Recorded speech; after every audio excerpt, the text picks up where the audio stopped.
ill-conceived podcast around the Business is Bullshit podcast. I'm James Hornick, joined by John Sarakis and maybe Jared Gibson. We don't know if he actually has audio or not. We'll find out as we get this going. Is it working? I heard that. Can you hear us, Jared? All right. Yeah, it's constant every week. Name a meal yeah. tea.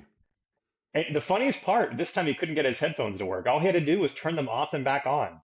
So that was it was literally the Nintendo just blow it off and put it back in, and I didn't. 20 minutes. 20 minutes. So torture. Yeah. So anyways, we made it to episode 13 technically. So we released.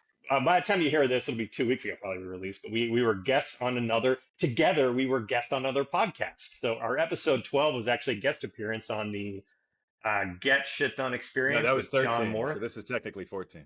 This is 14? All right, Yeah, this is 14. Episode 14 of the Business is Bullshit podcast. There we go. Good to know. So that was fun. We went to Iowa, out in the middle of nowhere. So mad. You were so mad. You were so mad about that trip. Well, I was saved because John drove me, so that was. And John's got a nice ride. I'm not gonna lie. I'm not gonna spill your tea on the kind of ride John has. But I was in style. That was definitely. There's like the Uber, then there's like the Uber Plus, the Uber. This was beyond Uber Black. So I really enjoyed it. That was probably the highlight for me. Glad to hear it. Decent car. Yeah. Yeah. You guys went to Jimmy John's. You had like it was like a nice guy date. I put too much mustard though, and I had that allergic reaction. Like, yeah, dude. I mean, I love the taste. You sweated quite a bit. You greased up a little bit. As soon as James was like, James's you ear are shimmering. Yeah. Yeah. It was between that and it was James's ear. Yeah, I still have ear problems. Yeah. So here's a funny thing. So I have this issue like this time when I get allergies, I get like head congestion, but it like goes into my ears and then it causes like an earache from the inside. And we had these in the studio, they had these giant ear things, right? And it was just like anytime I would like move my jaw, like after the first hour, because we were there fucking forever, it would like actually physically hurt, you know? So I'm like trying to like take it off the side. Then I'm realizing, why are we even wearing these? We're four guys sitting around a table. We don't need headphones. We're not like in different locations and like we can literally just talk at a table. So I think it's very much. I think it's very much for the look. You want the look of people wearing headphones when you have your podcast. So, I don't know. It was like it was a nice studio. It was cool to be in someplace like like you, James. It was nice but hot, dude. Popular to contrary belief. Like James, you loved it. You had a good time. Your ears just started fucking with you toward the end. I had a great time for the first hour. The second hour is where it's I even said at one point, I'm like, dude, I lost it just 20 minutes ago. Can we wrap this up? Like, I just don't do it anymore. Dude, but I think we even said at the beginning of the episode that like podcasts are great for about 30 to 40 minutes tops, and after that, it just kind of gets repetitive, which is exactly what happens in every podcast you ever listen to, and it happened there. So I was like, let's go wrap it up. Anyway, John, sorry, we're cutting you off. No, it's cool. I really want to commend John Morris. No, because like John Morris all the time was like, oh, James, like, oh, he didn't want to upset him. Yeah, he was afraid of me. He was definitely afraid of me. That was the best part. So we left that, and at the end, I'm talking to John. I was like, yeah, like James had a lot of fun. He's like, yeah, I know he had fun. I'm like, but I just need you to know, like, that's just how he is, like all this stuff. You're like explaining and defending. Like, I'm like defending, like we had like we all had a really good time, and I know James had a good time. And he's like, the thing I love about John, he's just like, dude, I fucking loved it. He's like, that's my guy. He's like, that's the type of guy that like just doesn't bullshit. He just tells it how it is. He loves you, dude. It's great. Anyways, all right. So let's get before we keep talking about what we did last time. This time, there we go. That was the proper euphemism. We want to talk about the economy, I guess, or maybe we want to talk about uncertain times. I'm not really sure. That's what my favorite platitude. So. Isn't it weird? Just hearing the word uncertain just lights a fucking firework, dude. It's just so annoying. It reminded me in 2021, maybe 2022. This is when the hiring market was just on fire. I think the whole market was on fire. The VC market was like whatever. Everyone's hiring everywhere. I was still getting like spam emails from people saying like, how are you dealing with these uncertain times? I'm like, you guys did not update your fucking email templates for 18 months minimum. Like it's stuff that is no longer relevant. They were still saying their middle of COVID messages out. And it's just, it became the biggest bullshit talking point platitude. And that's why when it kind of made a resurgence recently, we're like, hey, we should just, let's not talk about the economy. Let's just talk about people like overusing uncertain times. It's anytime I get an email, still to this day, it's usually cold email.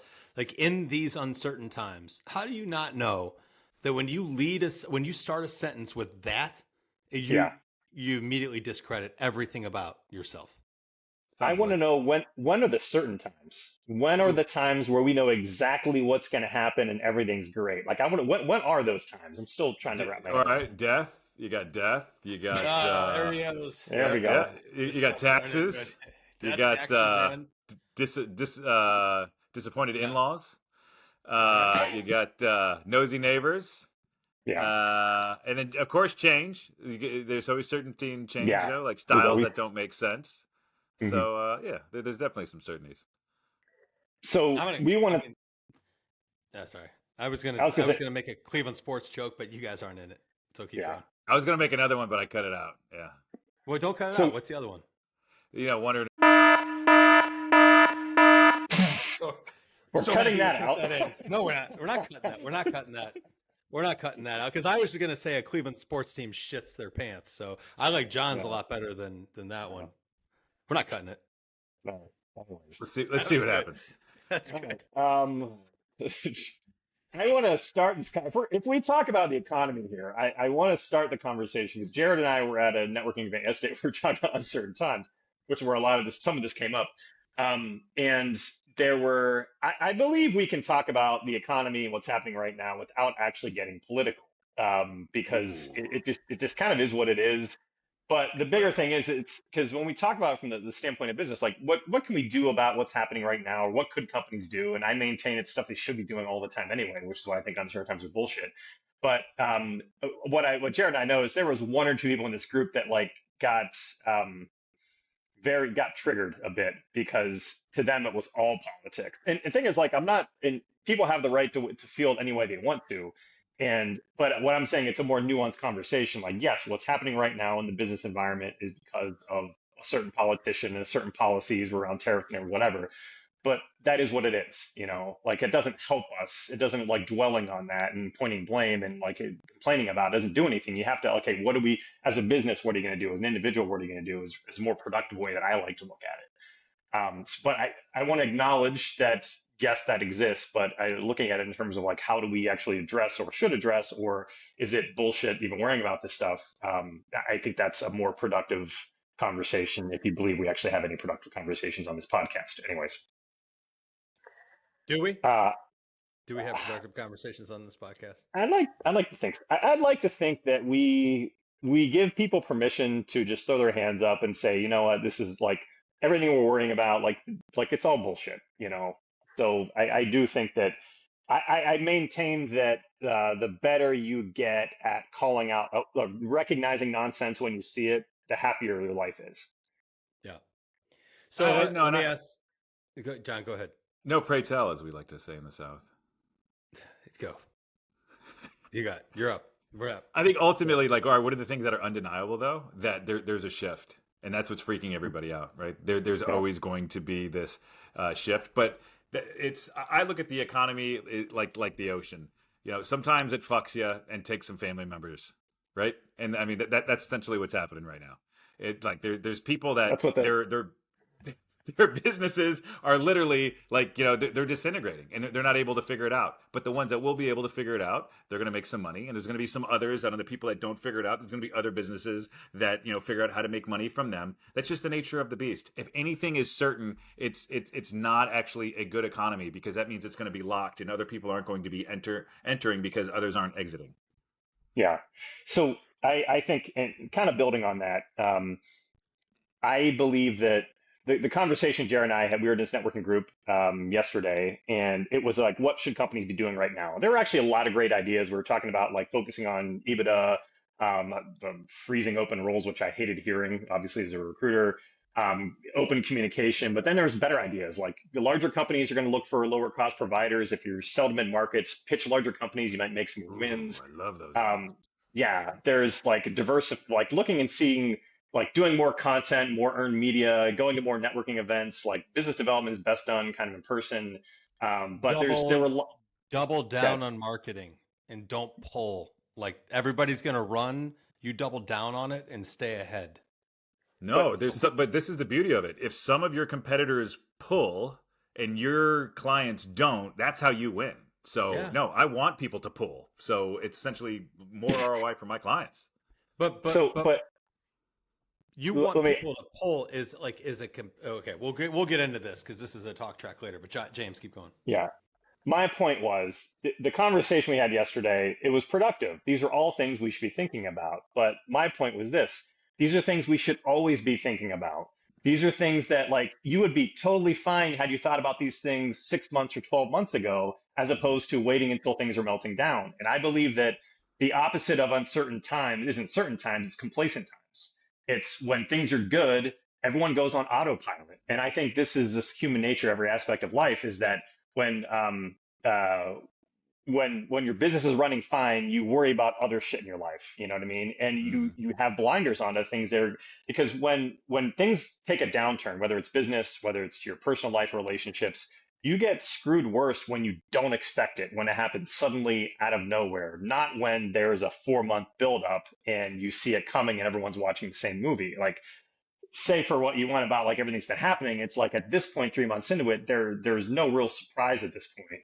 But like, as opposed to COVID, where just kind of like the country shut down overnight, But in either case, if you were better diversified, you had your spending under control, you were proactive about how you ran, like all these kind of things we discussed, you would be better apt. If you're proactive about it, you'd be better apt. Worrying about this stuff as things are melting down, aren't looking good, it's too late. It's like saving. I mean, you just gotta. We're cutting that one, Jared. We're cutting that one. Are you out of your fucking mind? We're not cutting that.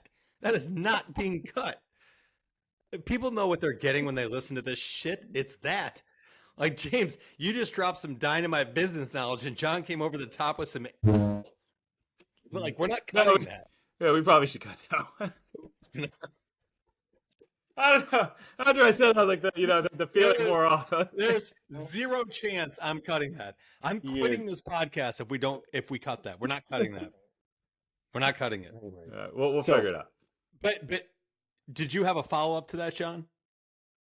Oh, no, I was talking at the beginning of the podcast. Like, I completely agree with what he's saying. Like, all these companies are just complacent. Like, it's just you get fat and lazy. You forget to put the batteries in your security camera, and then something happens. And that's essentially what's happening here. You should always. I had a speaker that came to an event that I threw one time. It was like a sales expert, and I said, "Hey, I want you to talk about why." What to do when, there's like a downturn in business, when it's not your season, your sales season. He said, dude, he's like, there is no such thing as a sales season. You need to have a strategy at all times for what's going on.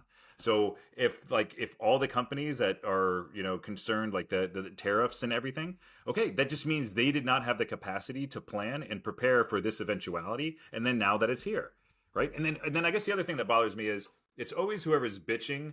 And granted, it's affected us. Sales cycles are slow and whatnot. So, all right, we need to modify our strategies. But you have like the automotive industry, right, where they're being affected. But all the other time, you have everybody that's screaming about the automotive industry. You have all this like fast fashion type stuff that's going on, and everybody's screaming about like, oh well, those are over in other countries where they're being built by sweatshops. No matter what, nobody's going to be happy. And kind of tracking back to one of our other episodes about the media, this is the media just getting it up in everybody's faces, looking for who's screaming the loudest. And unfortunately, some people let this affect them, even when it has nothing to do with their business. And that's what essentially is going to create that uncertainty.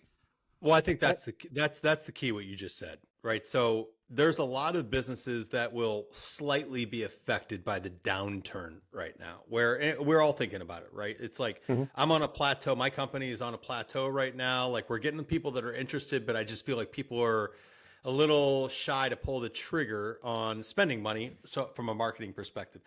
But I also know a lot of people that are in industries that are absolutely affected by what's going on with the tariffs, where they literally, smaller businesses may completely fucking crumble because of what's going on right now. So when we say uncertain, it's past that for them. It is dire fucking times. I agree. Right I agree now. with that. And that's also why I want to say kind of at the start of this is that like I'm not being completely obtuse and saying this abstractly that, hey guys, this is no big deal. I'm not saying that at all.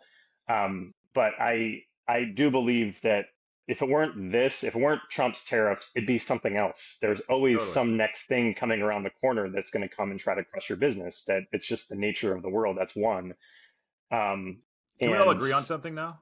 Yeah. That was that the rollout of the tariffs and the way that was done was horrible. Terrible. That's not a political thing. Brain dead. Like, I mean, completely just brain literally dead. horrible, right? Yeah. In both sides of people on the equation can agree on that, right? And then 100%. especially if there's going to be a rollback. But ultimately, businesses need to fail. We can't bail them out like we have in the past. I mean, this is what creates like a really healthy economy. I think the other thing too is, and James, sorry, I realize how bad I just stepped on what you were saying. Is how many people bailed out. You guys are friends. It's okay. It's okay. How many people we bailed out during COVID that should have went out of business during COVID that are now beginning to really zombie businesses. That? There's a term of that. Zombie like businesses. That. Okay, I love that. There's a natural. Yeah. Okay. And then I guess one other point too is though, like, it's a good business has a moat around it. Right now, if we're like living off of a platform, whether it's going to be Amazon or some of these other things, we don't really have a very safe or healthy business. And we're seeing a lot of that happening as well. All of these other huge companies that are crying about the billions that they've lost, dude, they already have plans. They're going to be fine here. It's all of the people that do business with them that essentially that the tariffs are affecting, that are screaming, the media is getting a hold of, and of course, again, creating that uncertainty. And forgive the circle. I wanted to just go ahead. James, go ahead. Just the zombie business thing. This is a real thing. There were absolutely companies who were struggling as the pandemic started that probably should have been put out of because they just weren't relevant anymore. They weren't selling goods and services that people really needed, that were propped up with government funds for PPP loans and ERC loans and all that kind of stuff. And I'm not saying all the kind of the things the government said were bad, but it was absolutely a phenomenon where places like, to John's point, places have to be allowed to fail. So better businesses with better entrepreneurs can, like the next generation, can kind of come in. And a lot of those, that's not saying all the ones out there are struggling right now, but if you're looking at it from a macro point of view, that's where I believe that the government's money would have been better spent towards more going to actual people instead of keeping companies on life support that were going out of business anyway. Sorry. Well, I could throw the other side of that where I agree with, for the most part, what you're saying there, but it also gave a lot of really good founders the opportunity to pivot their business based on what was going on. And a lot of really, really good businesses came from that pivot. They were dying. They were not going to make it. And it was like their lifeline of, okay, this is our second chance. And they took great advantage of that second chance. And they completely rebranded, redid their business, and now they're succeeding today. So that's the other side of that argument. But I would say that that's only a small percent that actually took advantage of it. Which technically, I don't think you could. I mean, I could be wrong about this, but if you were using PPP or ERC money, that pivot, I don't think that was actually something that you could actually use the money for. It was actually to keep wages. You couldn't let people go on the PPP side. But was it not to also keep the lights on for? So in James's example, it's these businesses were failing; they were going to go down, and this kept the lights on longer. So it was almost like it gave them another opportunity to shift the business, right? So yeah, you're still paying your employees. No, I think those are good business people, but I think the irony of it is it wasn't designed for that. There was no pivot. Right, yeah. It was designed to just keep things going as usual, and we're going to weather this storm, and you can take your mask off. Well, yeah, but that's what I'm saying. Like, so there's good founders and entrepreneurs that took advantage, not in a bad way. When you say, like, I'm saying in a good way of it, and they looked at it as like, this is like a new life for me. This is something that I didn't think was coming. I'm going to completely rebrand and redo what we're doing, and I'm going to succeed. I'm going to crush it on the other end of it. I didn't think this podcast would be a referendum on the 2020 policies pandemic, but here we are. Yeah, let's move on. 5 years later. But so one other thing that came out of the conversation Jared and I were having yesterday, I keep referring to this conversation, no one listening to the podcast was part of, is like what companies that are struggling now, because there is definitely a domino effect of we're seeing it of companies who are, say, manufacturing firms that source products from China can't get their products, or anyone who's selling products from China is going to have an issue. But then there's a downstream effect. Like, I know there are one or two companies we've worked with that had to put a pause on hiring because they create software that sells to the logistics industry. And a lot of it's driven from stuff that deals with commerce and like these companies. So there's definitely, and there's lots of examples of that where it's not just the most, there's any service companies, right? So then it affects them. If you're marketing or tech or whatever, and you work with companies in those industries that are affected, or the companies affected, like their vendors, then all of a sudden you're going to have issues. And there was one gentleman yesterday who he didn't seem to understand why I was being a little flip about it. And I was like, because we're actually doing better now than we have been the last 2 years. Like, it's not like all of a sudden, like every industry was doing great. Now it's getting worse. Like, freaking hiring, like 2023 was abysmal for us, right? And things started to get better in 2024. And things like we thought this year was going to be we're going to crush it year when January started. Then that fell out, but we're doing all right. Like, our sales recruiting team is actually crushing it. We're diversified. We work in a lot of areas. We have sales, we have technology, we have corporate functions like finance and accounting. That was the thing we learned from the previous, like I was in recruiting during the financial crisis, right? We were lucky because we worked in tech. Tech was, I don't want to say unaffected, but it was a mission critical area. And we also worked with a lot of consulting firms, which when companies laid off their tech people, then they hired these consulting firms to do their work. So we made it through that. We didn't grow per se, but we made it through that okay. But we knew a lot of recruiting firms and other sectors, skill sectors, that got obliterated. So what we took from that was we need to build out internally different sector, different skill sets, and have expertise in-house in all these areas. That way we're diversified the next time this shit goes down.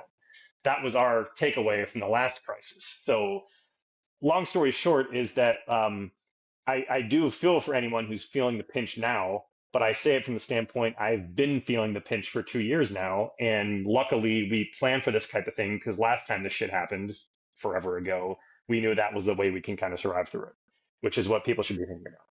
And I think, yeah, it comes down to luck and leadership, right? Leadership and that sounds like you guys were lucky in the '08 crisis, and then you had leadership to pivot. But yeah, there is, I mean, just looking at some of the economic factors, everything from like exotic pets to fast food sales are down.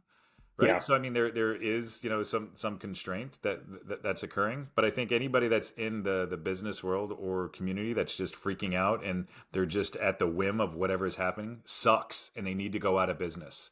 Like, you do not belong in the business world or to be an entrepreneur. Like, I mean, you need to go and find a license and just, do that doctor thing or attorney thing. But I think if you own a business and you're going to get the changes, you got to figure out how to take advantage of them. They create a new law. How can you make money on that law, right? Just continually pivot and turn and figure out how to make it work.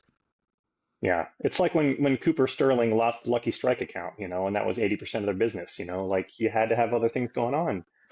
Are you teeing up a John cranking a hoon? Yeah. Right now?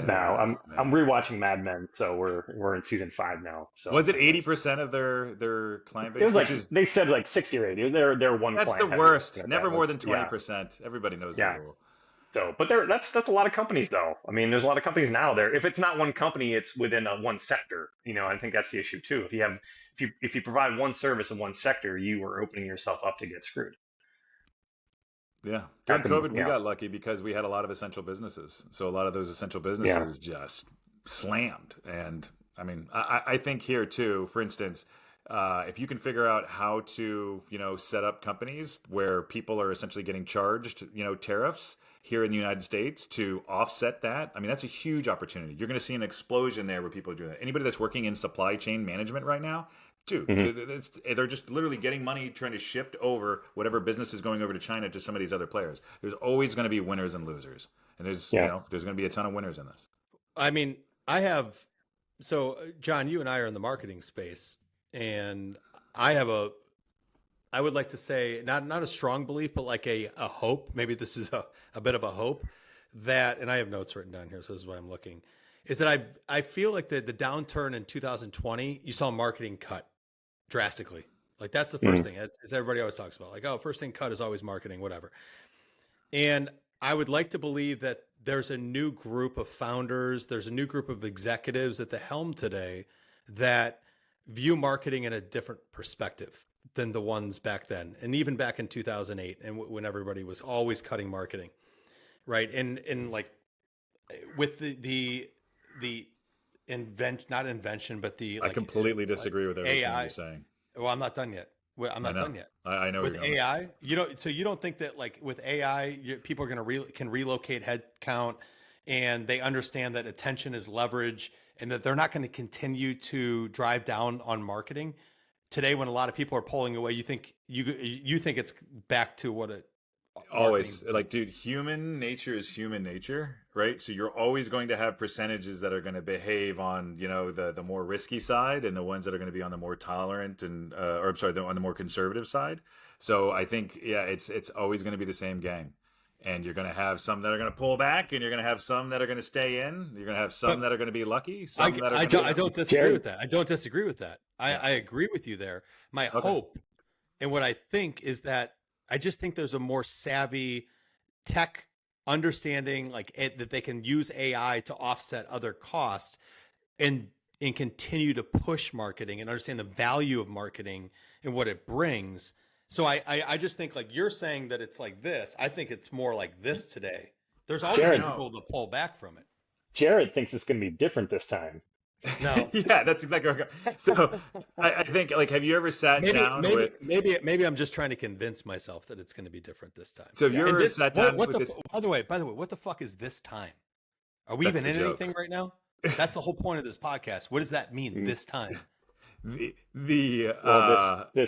Are we guys? Are we in a recession? Is a recession happening? Is that a meaningful thing to worry about?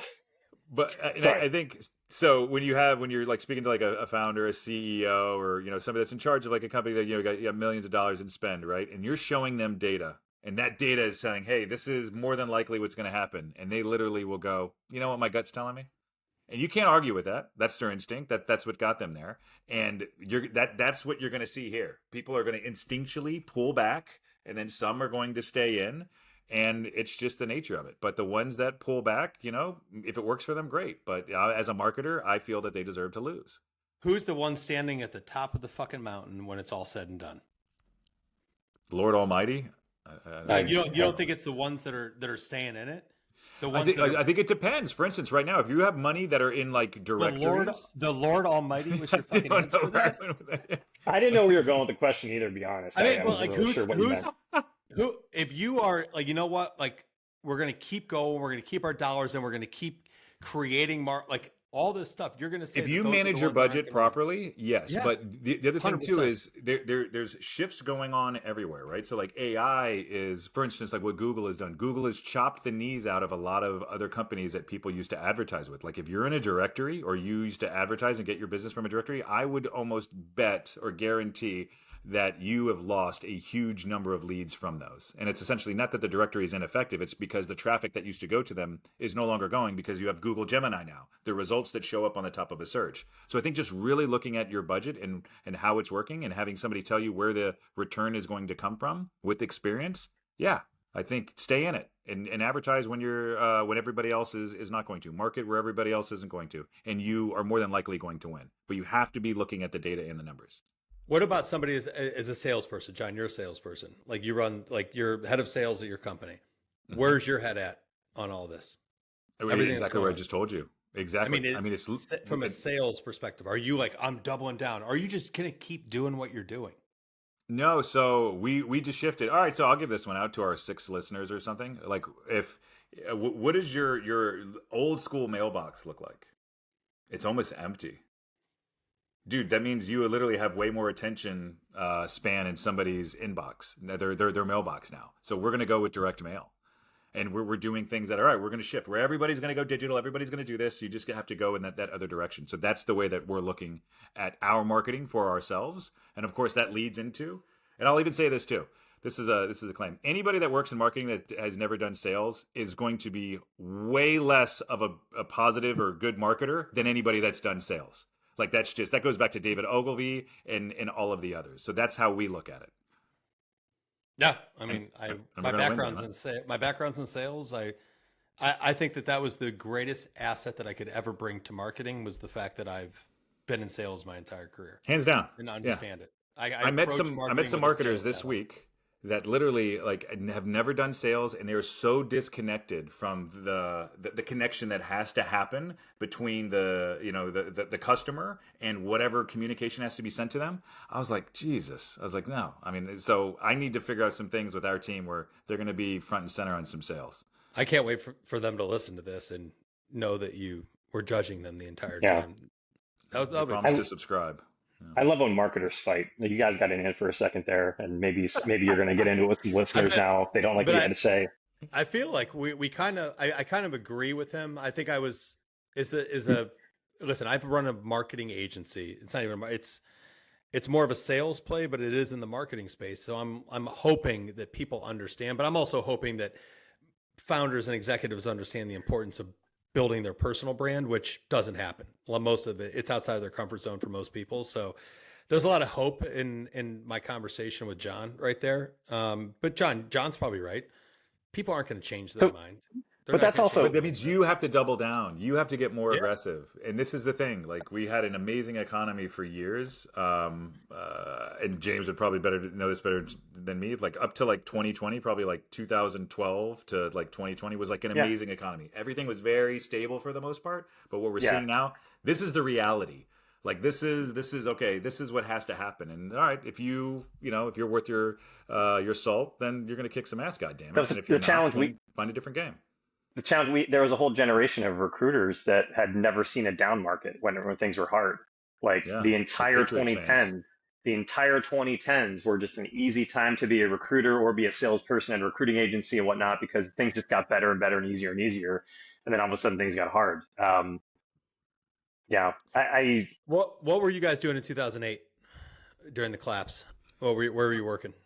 I was at another company that essentially a marketing company, and I left. That's the year that I left, May of that year, and started my own, like Bear Stearns or something. It just crashed recently, if I'm not mistaken. Okay, so you left, but we know the story of why you left. But just told that on episode 13. Tune in, ladies and gentlemen. Yeah, you told your boss to go fuck himself. Yeah. But did it have anything to, like? Were you affected by the collapse and everything that went on in 2008? Yeah. Dude, my family, like, they were like home builders. They lost everything. Okay. Like, so I was like personally affected. Not that I mean, I don't doubt my parents were going to put me in a will anyway, but they were affected. And then, so I mean, that had like some, personal, like, oh wow, that sucks. And then in business, it was just crazy because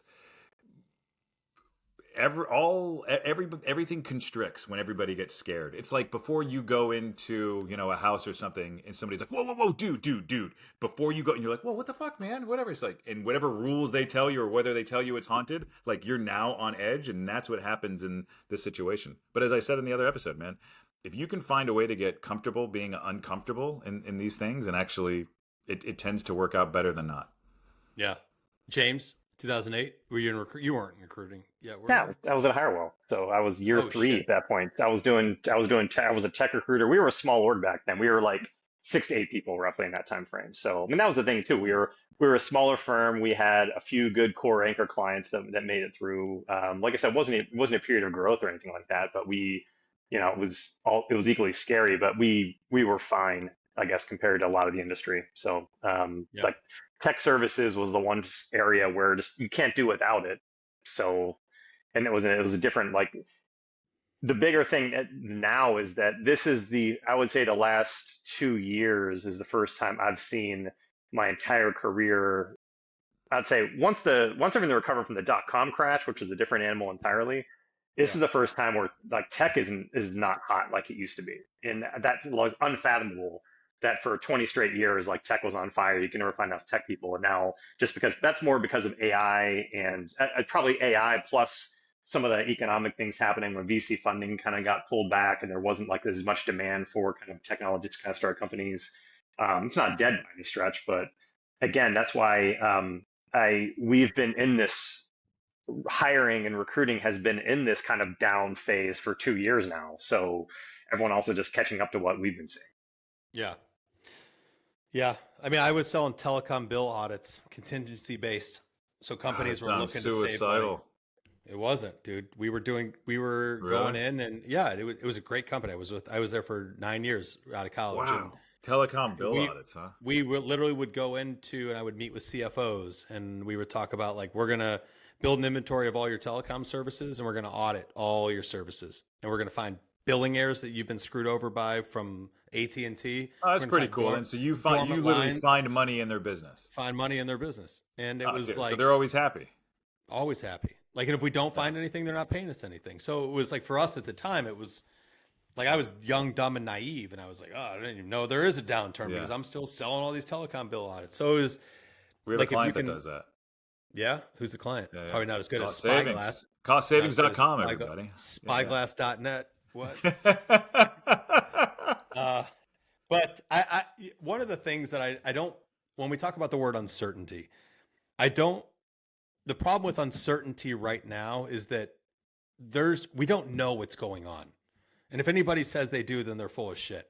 At least in 2020, we knew that the two things that we were solving for were, we got to find something to end this pandemic. Like, we got to find a cure for this thing or something that can help people get back to work. And then two, the government is going to pay us back for this like lost time. We knew what was going on, but we knew what the end game was. You thought that. But somebody that had stock in Merck or was an executive at Merck didn't think that way. Do you know what I'm saying? And that's what we got to realize. Like, there's always winners and losers in I get that, but like I'm talking about the overall population knew that we needed to find a vaccine, and we needed the government was going to pay us back for time lost during the shutdown. That was it. That was the end game. Now, I know, but think like an entrepreneur. It's like, how can I make money off masks? How can I, do gloves or something? That's what I'm saying. If there's an event that happens, you need to shift your thinking to that. I mean, like the World War II. I get that. Okay. I get that. I get what you're saying. I agree with you 100%. My point is, when we talk about uncertain times, back then, yes, it's uncertain times and it was a fucking buzzword, but at least we knew what the end game was. The problem with today is we don't know what the end game is or when it's coming. We knew, like, back then it was like, okay, we're going to find the vaccine, we're going to get our money back for lost time. But today it's, but my thing is like, we just don't know what's going on. And unfortunately, or fortunately, depending on what side you're on, I mean, whatever, this isn't political, it comes down to the mind of one person. We don't know what's going on. So I think if we had a clear path. See, I disagree. I think that's victim mentality. Like, we don't know what's going on. You could always claim that. But because here's the thing, it doesn't matter. It never matters. Because it's just like, how, if for his business, it's like, how can I do this thing that adds value to make money on it? What are you basing your decision off of? What are you basing it off of? What is the need in the market? And if what I do isn't necessary anymore, then I need to find something else to do. Yeah, dude, I don't. But that's complacency. That's complacency. I don't think it is complacency. It's not complacency. So I guess I tend to agree more with John on this one, just from the standpoint of Jared. I think it's a little bit revisionist history of the pandemic to say that, like, everyone knew there was the two things we had to. No one knew what was going to happen then. Like, in hindsight, yeah, that's what we were looking for. But like, at the moment, everyone was still kind of freaking out the same way they're freaking out now. Like, in March of 2020, everyone thought like all of our stocks were going to be worth nothing forever. Then no one saw how everyone was going to kind of bounce back and rally back. That's all I'm saying. And I just want to make the point too, is I do believe there is one, would agree with Jared, there is one person to blame for what's happening right now. I'm simply saying that no one ever knows what's going to happen next, and there's always going to be some shit that you can't account for, and that's where I agree with John. So I'm agreeing with both of you guys on completely different points. Do we all agree that, like, are things bad right now? Because I would say no. For my business, like, for me, like, I'm not like waking up every day wondering what's going on. Like, okay, so very that's bad. Yeah. I mean, this is the problem. Are you worried? You only know the world from where you're seated, no matter who you are. And that's why my perspective was right now is better than 2 years ago was, right? Yeah. So there's that, but it's for a lot of people, it's way fucking worse. There are people out there whose businesses are getting put out of because they can't get their product from China or whatever. So it kind of depends on where you're seated. This is my first. So I started my business a little over 2 years ago. So this is my first, like, uncertain time as a business owner. And I don't know, like my thing is like power through it. You figure it out. Like John, you said, like pivot, figure, like there's got to be something. I can't wake up and wonder what's going on with the government. Like I just have to continue to focus on the business. And if I need to make a shift or a pivot, then I have to make a shift or a pivot. It's not like it's survival. Like, but I'm not thinking about it that way. I would also like to say, bringing this back to how business is bullshit. We're just three dudes living in America, talking about how tough life is. Like, give me a fucking break. Like, So are things bad right now? No, they are not fucking bad right now. Like, if you're living in America right now, even if you're like, you are better off than 99% of the population. I don't want to hear any shit about like how tough life is all of a sudden, because there are no matter if you're having the worst day ever right now, from a business standpoint. I'm not gonna say from a personal standpoint, because people are dealing with real shit out there. But if you're having a real bad day in business, you are still better off than most people in the world right now. So I'm just making that point. And man, I was at a wedding like a week or so ago, and I don't know if it's just the frugal Greek businessman in me, or maybe being raised by like a hippie. But the amount of food that people throw away at weddings is just tragic, man. I mean, like half of the cake is thrown away, half of the things. So to James's point, yeah, man, like if we're in America, I mean, yeah, you got to be blessed, or you got to feel blessed. Just weddings. Yeah. Dude, just a wedding. Like, I mean, literally. This is over 700 people. Which is I can't talk about this. But at the same time, though, John, which is also why I have a hard time believing that we've been getting quote unquote screwed with the trade policy, because it's worked out pretty fucking well for us. But that's another rant. No, you got to say it now, Jared. What is it? You said you weren't going to say it. You got to say it. Well, you talk about wedding, and you guys don't like talking about kids. You should see the amount of shit that I shoved down the garbage disposal from the waste that my kid. It's literally an entire county's worth of meals that I shove down the garbage disposal because my kids don't eat it every night. So yeah, we're fine. We're fine. And James, let's talk about that. What you just said. You realize this didn't go anywhere. Yeah, people are the worst. People are such assholes. I'll just leave it at that. That's the takeaway. I think the takeaway is, and I'd love to hear you guys is, I think the certainty is there's always uncertainty, and then just literally just deal with what's in front of you. Make some good plans down the road. Don't plan too far, and always be skeptical. That's the thing. When you stop being skeptical, bad shit is always going to happen. And that doesn't mean that you're a negative person. It just means you're a prepared person. Yeah. The opposite of uncertain times aren't good times. It's complacent times. There's always stuff that's going to come bite you in the ass. And just because everything you hear in the news isn't as bad during that period of time doesn't mean things are fine. You always have to be thinking ahead. I've listened to podcasts, and a lot of people on the podcast are very, very smart people, and are saying that right now we are in great time. Like, this is everything that's going on is great, all this stuff. So it's like, depending on what side you listen to and what you're listening to and what you're letting affect you. Like, I agree with it. Like, you guys, we're fine. Just don't be complacent. Things have basically been great since World War II.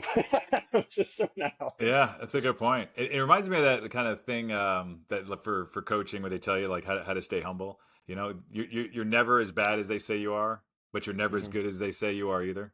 I mean, it's essentially where we're at. It's never as bad as they're going to say it is. Yeah. There we go. Uncertain times are bullshit. All right, who's this week's sponsor? We got 6 confirmed listeners now.